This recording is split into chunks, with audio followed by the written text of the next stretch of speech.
countdown for blastoff. X minus 5, 4, 3, 2, X minus 1, fire.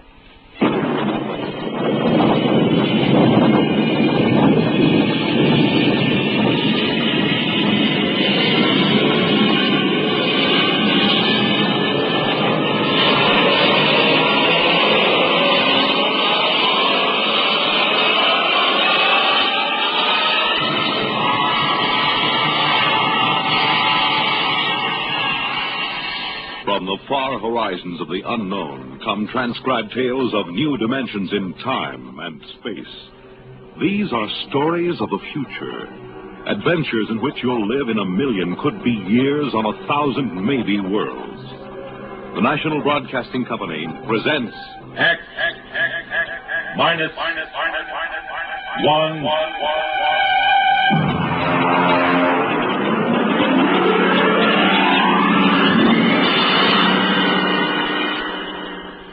Tonight, Hallucination Orbit by J.T. McIntosh.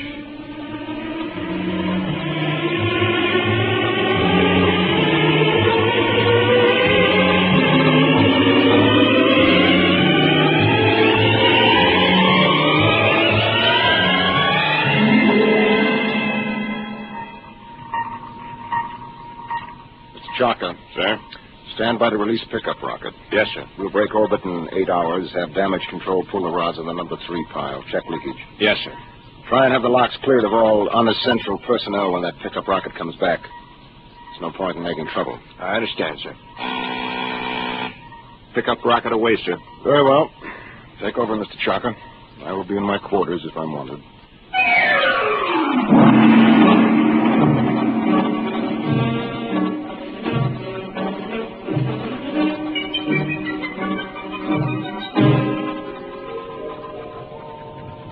Well, now then, Mr. Danbury, make yourself comfortable. Why, thank you, Captain. You care for a drink?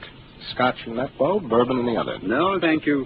I can't get quite used to squirting liquor from a rubber bulb as if I were oiling a dairy. Well, you'd have a devil of a time pouring from a bottle in free fall. Well, how are you enjoying your trip? Very interesting. It's very nice of you to give me a lift. You know, it would have been 8 months before another ship came along. A whole lot more than that with the main Pluto beam station out. Probably 8 years. Really? That long? I thought the whole run to Pluto was under 18 months. Yes, it is when the beam is running. See, Mr. Danbury, we left Earth 27 days after the beam broadcast from Pluto station broke. We've been spaceborne close to 6 years. I suppose that's why you're on orbit around this planet, picking up supplies or something, eh? Oh. This is a standard pickup for the space beam service.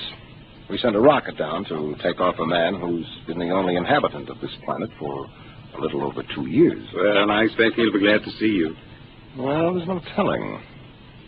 I know I would. After 2 years of duty, Mr. Danbury, you might not know anything. Oh, psychiatric troubles? Solosis. It's from the Latin, solus, alone. Is that much of a problem? Only in space. Here, look.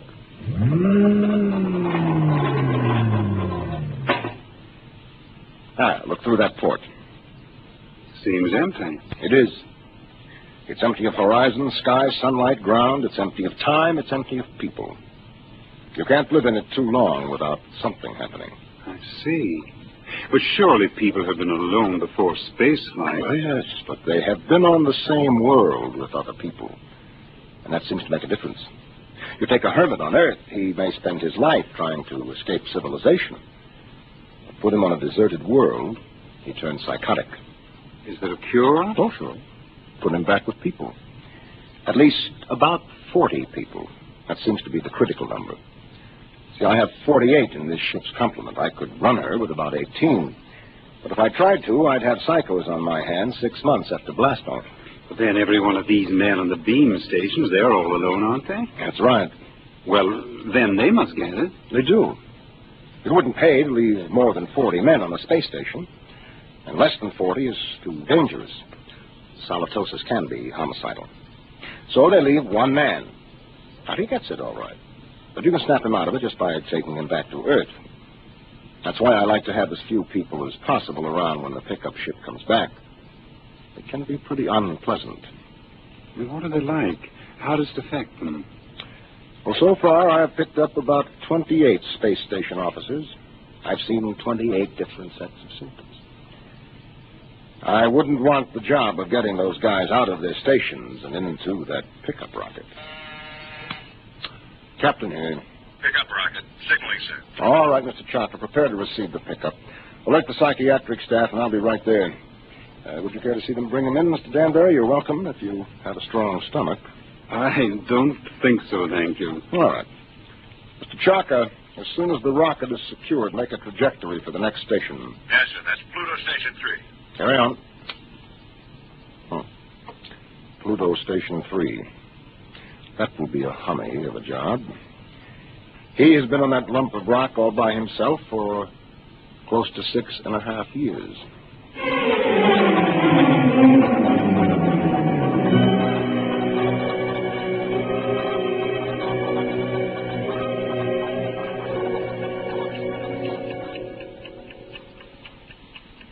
Pluto Station 3, daily report. Colin Ord, space officer. Everything is in fine shape. Through my port, I can see Mars, Earth, Saturn, Mercury. That little devil, he's hiding behind the sun. He's been quite furtive lately. Why I'm required to record this report every day escapes me, because it's quite obvious to any empty-headed brass hat at the central office that not a word of this has been worth the tape it's been recorded on for the last 5.5 years. But if it amuses you gentlemen to hear me wander, after all, you are paying for the tape. Oh, which gives me a fine thought. I'm going to set the pickups through the whole station and leave the tape running. That'll give you a daily report all day, so keep on listening. Right now, I have the distinct impression that Earth is winking at me. A rather suggestive, lewd wink. It helps to see the planets, doesn't it? Oh, I thought you were reading. I was. You know, if you hadn't been able to see the planets, you would have been a straitjacket case long ago. Well, who knows I'm not one now? You don't, anyway. Well, I think that so long as you talk sanely about madness, you can't be so far gone. It's out there somewhere, isn't it? The rescue ship. Somewhere. How long now, Colin? Where could they be now if they started whenever the beam failed? I haven't worked it out since the last time you asked, but they could be very close.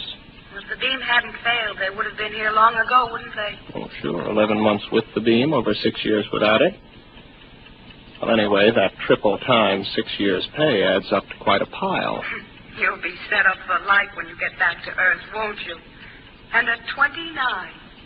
I'll be rotten with money. Oh, well. It's been nice knowing you. That's because of the others before you. I've learned a lot. Never talk of the others.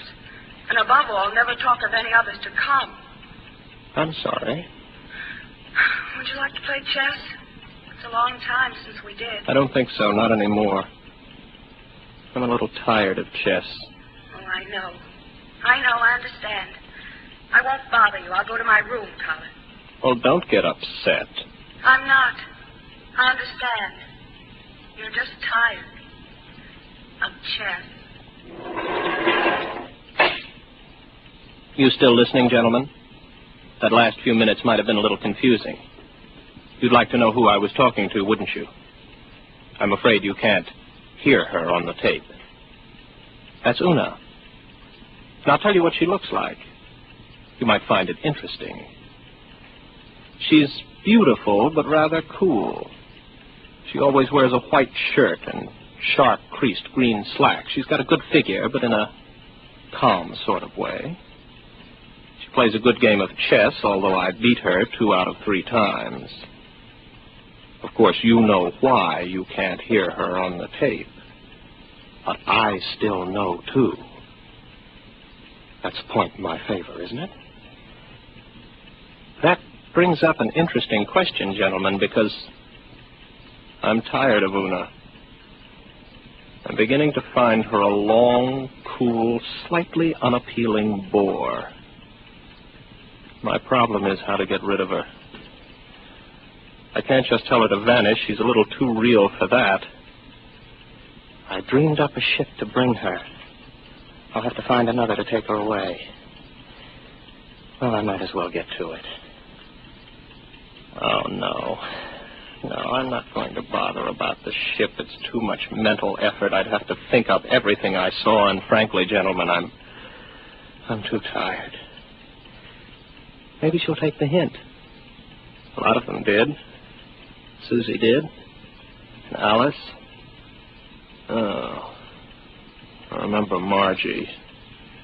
There was a girl. A load of bricks had to fall on her head.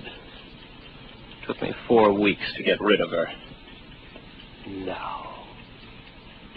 Let Una figure her own way to get off the station.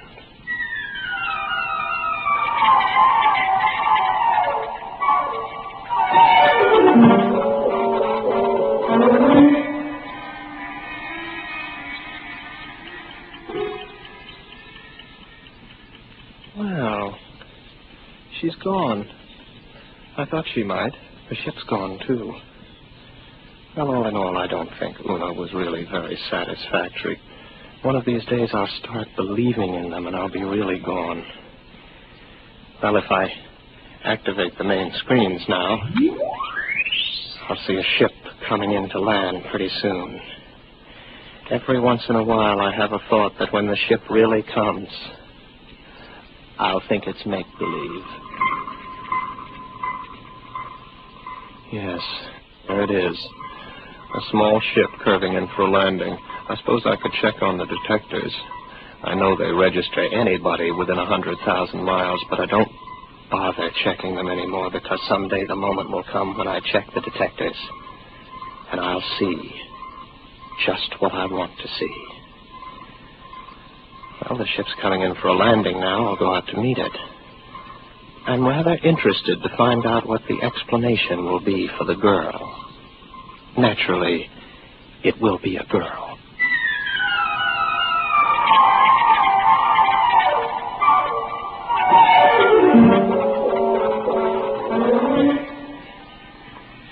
It's all right. You can take your helmet off. The air's all right in here.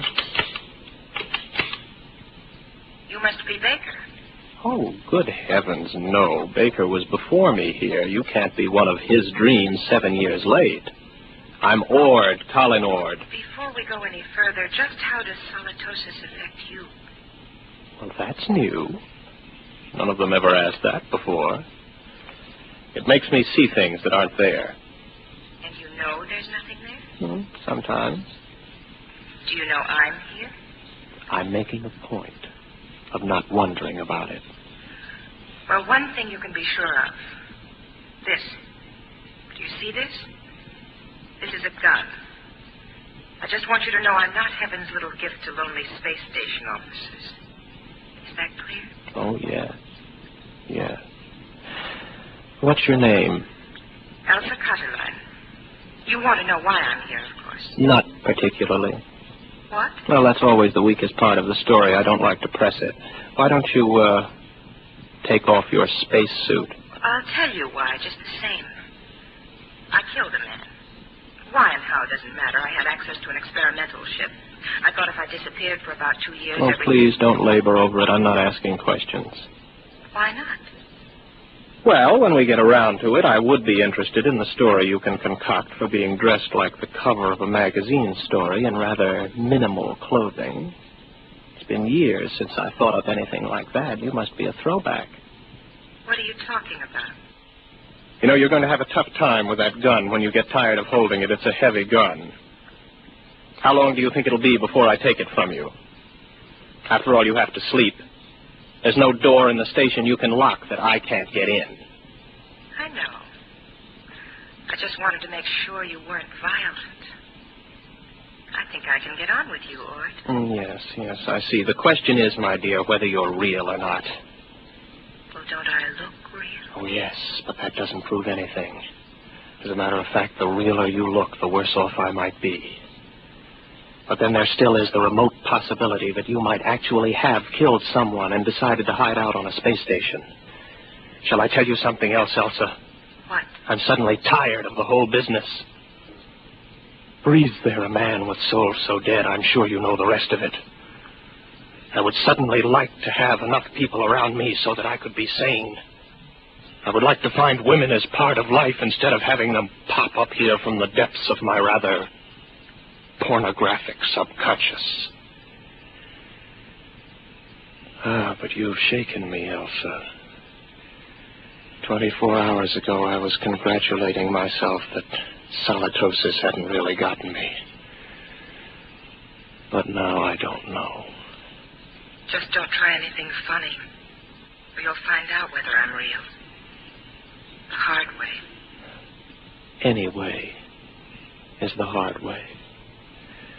First, I'll go out and have a look at your ship.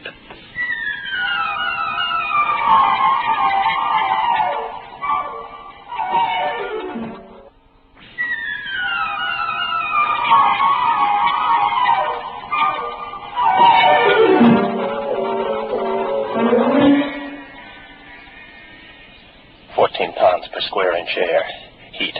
Now, I take a gasoline lighter. There, the flame lights. But on the other hand, if there was no lighter and I see it, I could also see it burn when there isn't any air. As a matter of fact, how do I know that I can read a meter for air pressure? And now that I look again quickly, I find I haven't got a lighter in my hand, and as a matter of fact, the pressure meter reads 0. There's no air on this ship. As a matter of fact, there isn't any ship. Elsa is no more real than Una. All right, Colin, old boy, sit here and concentrate for about 15 minutes, and you'll be able to walk through the walls of the ship.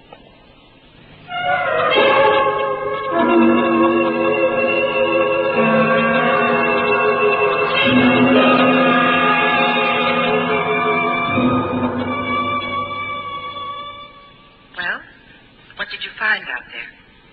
You'd better leave. It was a mistake your coming here. I'm sorry. No, don't come any closer to me. Put down the gun. Keep back. I'm warning you. Keep back. You see, it's no use. Oh, you're a good shot. You got me right between the eyes, but I couldn't feel a thing.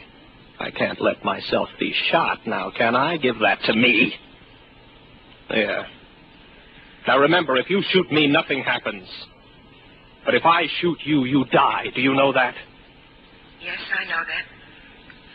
I'll give you about 20 minutes to get that overstuffed figure back into that spacesuit and get off my planet. Frankly, I'm getting tired of hallucinations. Tired. Give me back my gun. No. I'll keep that. After a while, I'll put it in a drawer. It'll stay there until I forget it.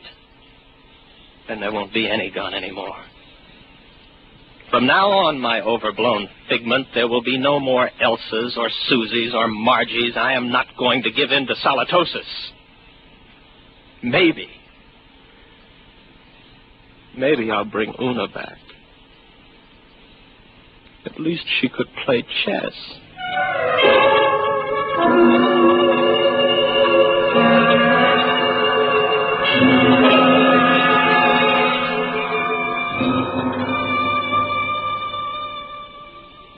Pluto Station 3, Daily Report, Colin Ord, Space Officer.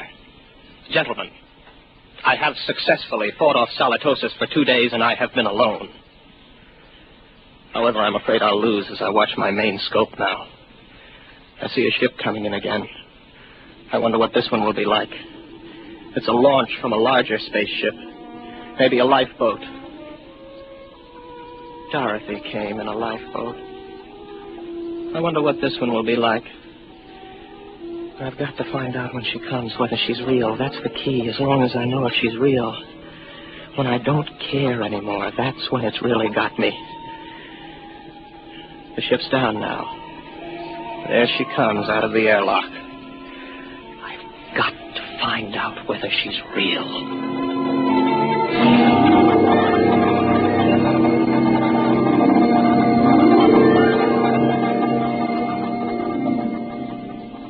Colin Ord. That's right. I'm Dr. Lynn of Four Star Line. Marilyn Lynn. Oh, very pretty. You going to tell me your story now, or do I have to wait? I'm not going to tell you anything till I've found out a little more about you. Well, you're an improvement on the last one. At least you're young and beautiful, and you're not fantastic, and you look intelligent. What do you mean? Don't worry about me. I see things that aren't there, particularly people. Oh, so you don't believe I'm here? Would you, if you were me? Do you know I'm not here? No, that comes with time. At least it always has so far. You mean you've always proved to yourself that your visitors were mere fantasy? With a struggle. Interesting. Controlled solosis. I never heard of it before. It's a pleasure to meet you, Mr. Odd. No, that doesn't make you real. They all say that. Why should I want to make you accept me as real? I don't know. But they all do. When will you know? Oh, I can't say. Maybe in 5 minutes.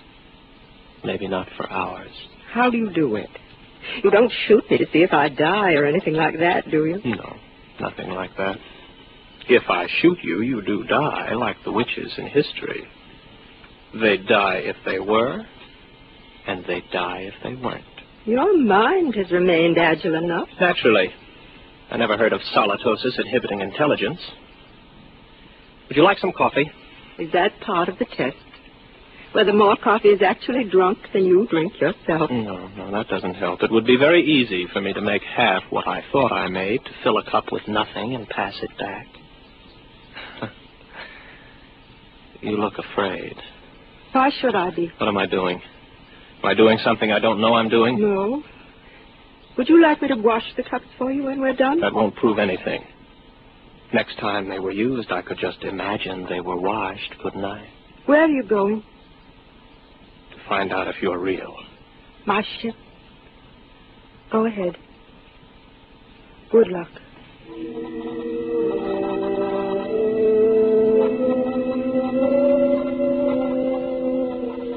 What's she afraid about?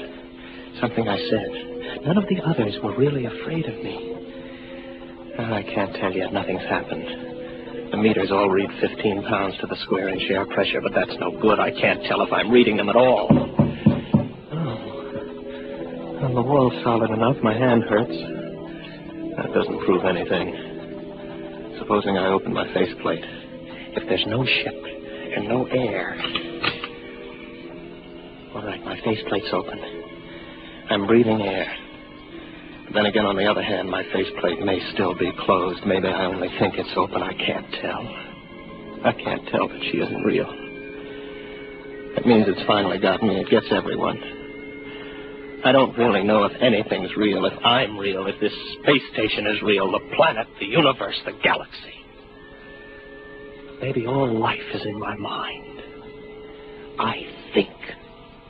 Therefore I am. Yes, I remember that from school. Oh, I'm tired. I've got to get back to the station. Very tired. Close my faceplate, if I ever opened it. Get back to the station. Got a headache. Terrible headache. I'm very tired.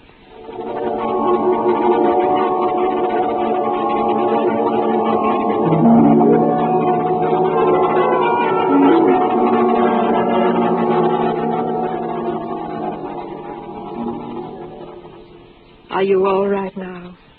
Here, drink this. What happened? You came in the station lot and passed out. How long have I been out? About 24 hours. You're a very sick man, Mr. Odd. Reality. Very important thing, isn't it? It's the most important thing there is to learn. Merely to you. Solosis naturally affects what matters most to the individual, but we needn't talk about that. But I know now. You're not real. You can't be, even though I feel you are. How did you decide that? I couldn't prove you weren't, not on your ship. I'm too far gone to figure out any test that'll work. But if you are real, Then how did you avoid Solosis? The only way there is. There are 48 men and women in a relief ship that's in orbit around your planet right now. I came down in the pickup rocket. We have well above the critical number of people. I keep rational by knowing they're up there in the orbit, and as soon as I'm ready, I'll take you back up there. Well, I suppose I can wait. I don't really care if you're real or not anymore. I know. It'll take a long while before you care.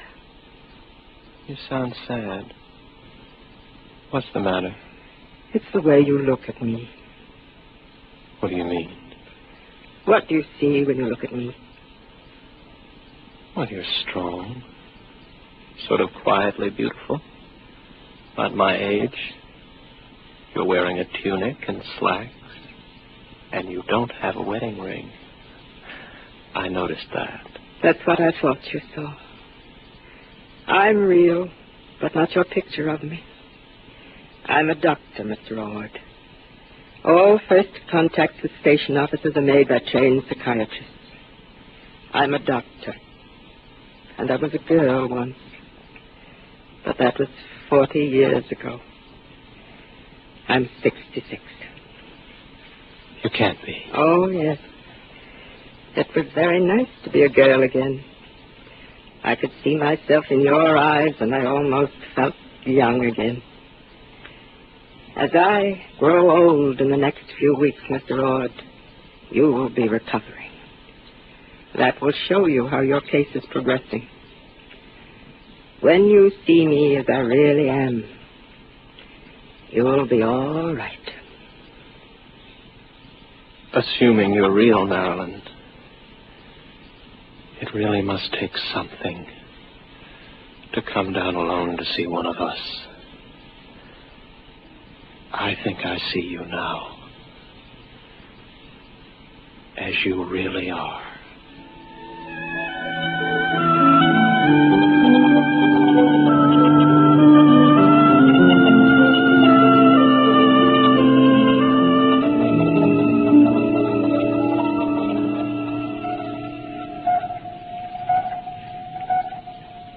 Captain? Yes, Mr. Chalker. Pickup rocket all secured from Pluto number 3. How is the poor fellow? Good as can be expected. He came on board with Dr. Lynn. I'm telling you, these guys throw me. There he was, holding her hand, looking in her eyes like he was in love with her. And you know what a dried-up old bat she is? Yes, I know. All right, Mr. Chalker. Prepare to blast off.